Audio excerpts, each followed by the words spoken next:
रबीउल अव्वल की इब्तिदा हो चुकी है। मुसलमान माशरे में इस हवाले से बहुत सारी ऐसी चीज़ें मौजूद हैं जिनकी मुनासबत सैयदना मुहम्मद रसूलुल्लाह सल्लल्लाहु अलैहि वसल्लम से जोड़ी जाती है, उनकी पैदाइश के हवाले से। इसमें अल्लाह रब्बुल आलमीन का जो हमें हुक्म मिलता है वो हमें सबसे पहले देखना चाहिए, और वो हुक्म है लक़द कान लकुम फ़ी रसूलिल्लाहि उस्वतुन हसना। मुहम्मद रसूलुल्लाह सल्लल्लाहु अलैहि वसल्लम की पैदाइश हो, आप अलैहिस्सलातु वस्सलाम की पूरी ज़िंदगी हो, हमारे लिए सबसे मुहतरम मुकाम रखने वाली चीज़ वो आप सल्लल्लाहु अलैहि वसल्लम का उसवा हसना है।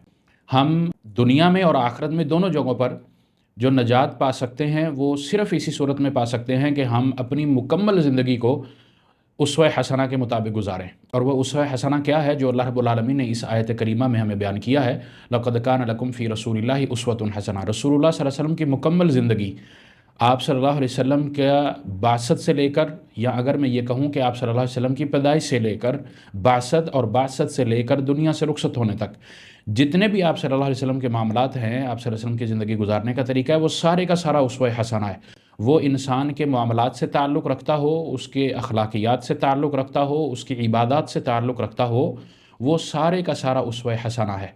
और हम कामयाब उस वक्त हो सकते हैं दुनिया और आखिरत में जब हम इस उसवा हसना को अपनाएं। तो आप अलैहिस्सलातु वस्सलाम की पैदाइश से मुताल्लिक़ भी हमारे लिए यही रहनुमाई है। रबीउल अव्वल का पैगाम भी हमारे लिए यही है कि हम आप अलैहिस्सलातु वस्सलाम का उसवा देखें कि इसमें आप अलैहिस्सलातु वस्सलाम का हमें अमल क्या मिलता है, और उस अमल के मुताबिक हम अपने आप को ढालें, अपनी ज़िंदगी को गुजारें। इसी में दुनिया और आखिरत में हमारी नजात है।